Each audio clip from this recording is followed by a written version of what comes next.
Vamos então dar início à nossa aula de conceituação e formulação de casos em terapia cognitivo-comportamental, nosso curso de fundamentos da terapia, fundamentos da TCC.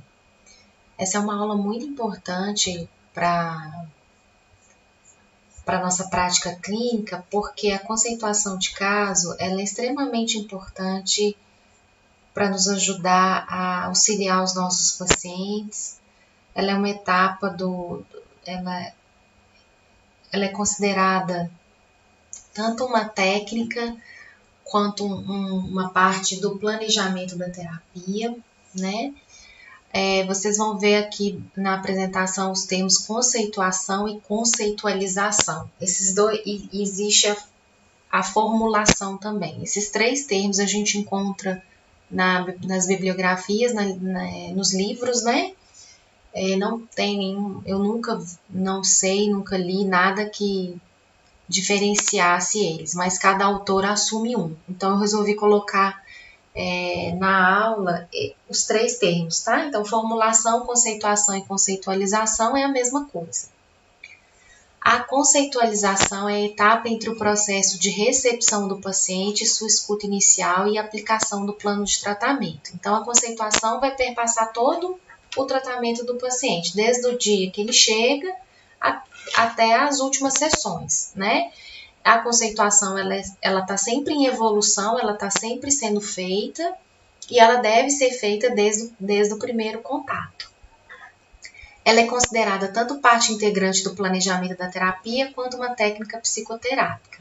Além de funcionar como uma espécie de bússola para o terapeuta, também é utilizada como recurso de psicoeducação do paciente sobre o processo psicoterapêutico da terapia e sobre as dificuldades pessoais e ou psicopatologia. Então, a gente usa a conceituação para a gente planejar o tratamento, para a gente fazer ali uma perspectiva, uma visão geral daquele paciente, mas a gente pode também psicoeducar o paciente, mostrar, compartilhar a conceituação dele com ele durante as sessões. Entre os protocolos padronizados e a utilização da conceitualização individualizada, esta última é a ferramenta que gera a sinergia entre as técnicas já testadas e o respeito das individualidades do paciente. Então, quando a gente fala, né, que a gente usa os protocolos, existe essa crítica à terapia cognitivo-comportamental, de que ela é igual para todo mundo, e a conceituação, a formulação, ela é extremamente individualizada. É justamente essa ferramenta que o terapeuta tem que aborda aquele indivíduo. Então, é só daquele indivíduo. Por mais que a gente esteja usando ou esteja se baseando em um determinado protocolo para ansiedade ou um protocolo para depressão, a conceituação é individualizada. Por isso que ela é tão importante, né? A conceituação cognitiva é a pedra fundamental da TCC.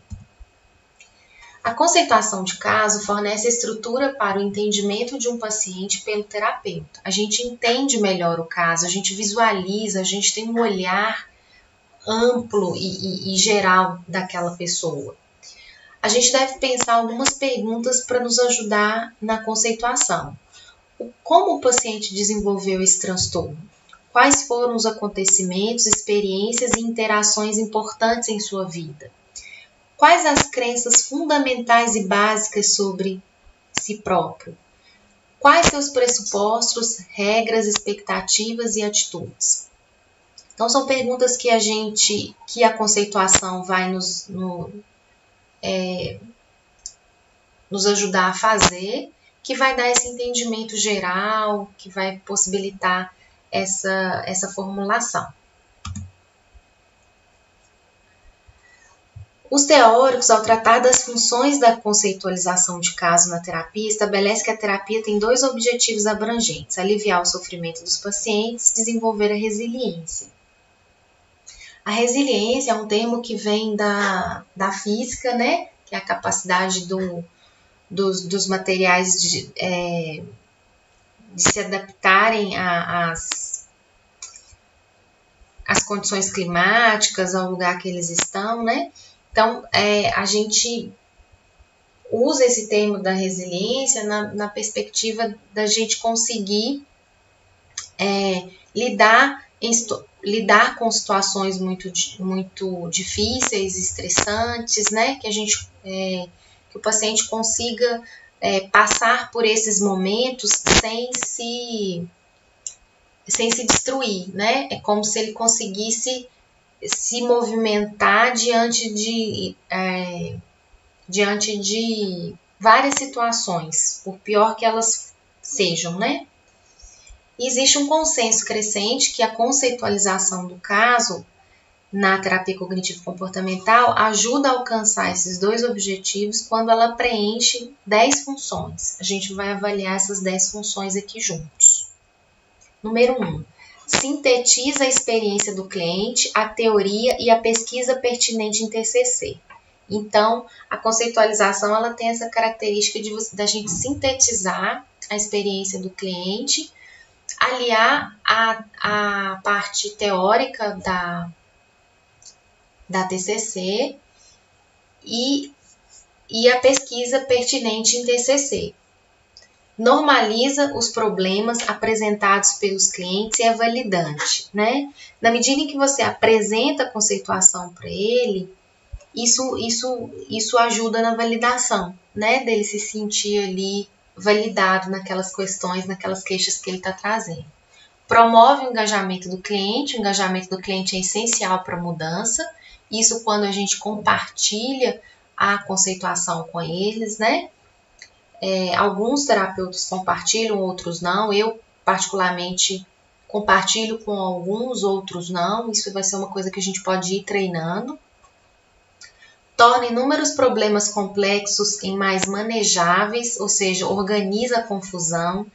E a gente tem essa perspectiva mesmo. Às vezes, quando a gente está relatando o caso e a gente coloca num formulário de conceitualização, a gente coloca ali, a gente tem essa sensação que organizou, que deu uma perspectiva mais clara, mais possível da gente visualizar aquela pessoa ali. Orienta a escolha, o foco e a sequência das intervenções. As conceituações, a gente vai promover metas, a gente vai pensar um plano de tratamento para aquela pessoa. Pode identificar os pontos fortes e sugerir formas de ajudar a desenvolver a resiliência do cliente.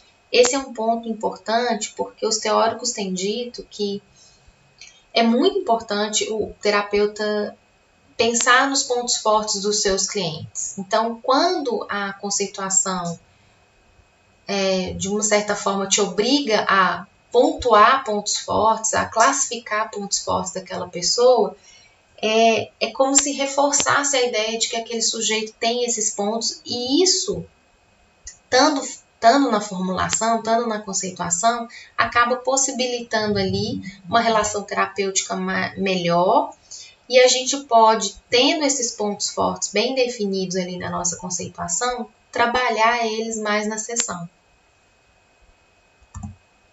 Sugere as intervenções com maior relação custo-benefício, antecipe e aborda os problemas na terapia. Idealmente, toda a conceituação de caso possibilita que o terapeuta formule hipóteses sobre problemas que provavelmente surgirão na terapia. Ajuda a compreender a não resposta à terapia e sugere rotas alternativas para mudança. Então, a gente volta na conceituação, a gente refaz alguns pontos o tempo todo durante o processo. Possibilita supervisão e consulta de alta qualidade. Você levar um caso, falando que você lembra das sessões, você levar um caso com a conceituação ali, mesmo que ela não esteja toda feita, porque a ideia não é você conseguir fazer a conceituação por completa, mas se você já tiver alguns pontos, ajuda muito na supervisão. Então, se vocês puderem já ir treinando, fazendo, não é uma coisa fácil, né? Porque acaba te tomando um tempo fora da sessão. Mas eu acho que é importante a gente pelo menos tentar e treinar, porque acaba que se a gente criar esse hábito, os nossos pacientes, a gente consegue ir fazendo isso com mais frequência. A gente tem vários diagramas de conceitualização, né? Esse é o da Judith Beck.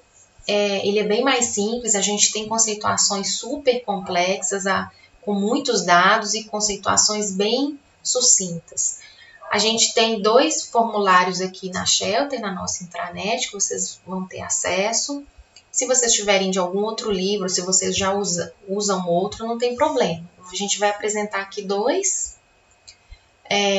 Na leitura do capítulo 9 do livro do Ranger, é um outro formulário também, ele é bem mais complexo, ele aborda mais coisas, mas vocês têm acesso a essa bibliografia, então vocês vão ter acesso a esse diagrama também, que vocês podem usar.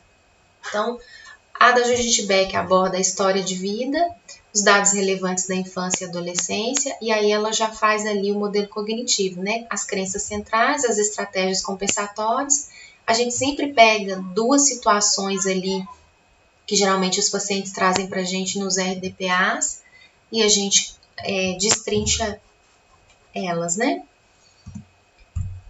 De um modo geral, o significado do pensamento automático, ele é sempre a crença central, né? A crença nuclear daquele paciente.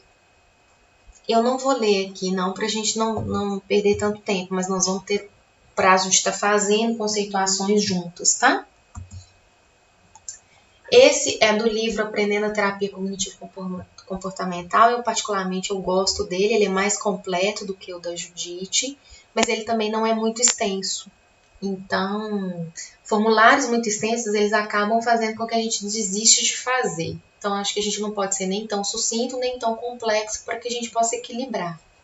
Ele aborda diagnósticos e sintomas, a influência do desenvolvimento, que é mesmo essas características relativas à infância, os dados que a gente coleta na anamnese, as questões situacionais interpessoais, que são quais motivos trouxeram o paciente àquela psicopatologia, quais motivos que estão fazendo ele aquele sofrimento específico, aquela queixa específica, os fatores biológicos, genéticos e médicos, pontos fortes e os recursos, os pensamentos automáticos, emoções e comportamentos, que são aquelas 3 também registros de pensamento, emoção e comportamento, os esquemas, né, que estariam aí nas crenças centrais e nos pressupostos, a gente cria uma hipótese de trabalho, a gente formula uma hipótese de trabalho e a partir dessa hipótese a gente consegue traçar planos para esse paciente, né? Quais planos de tratamento, basicamente quais são as técnicas que eu vou usar,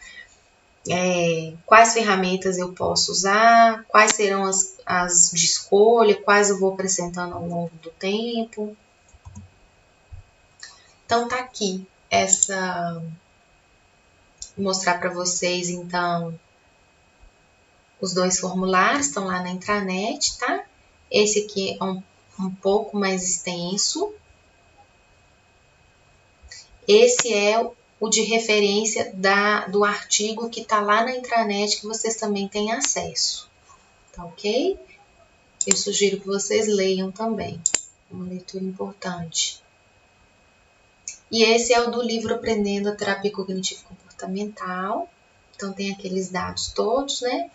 Os 3 eventos, os esquemas, a hipótese de trabalho e o plano de tratamento. Então, gente, é uma aula sucinta, mas ela é de extrema importância. Nós vamos treinar na nossa educação continuada a iniciar e completar um pouco desses diagramas de conceituação. Se vocês já têm conceituação de algum paciente, vocês podem levar para a gente estar discutindo, para a gente estar tirando as dúvidas. Então, leiam o capítulo do livro, leiam o artigo também, para que a gente possa aproveitar bastante lá na nossa educação continuada, tá? Um abraço a todos e a gente se vê nas próximas aulas.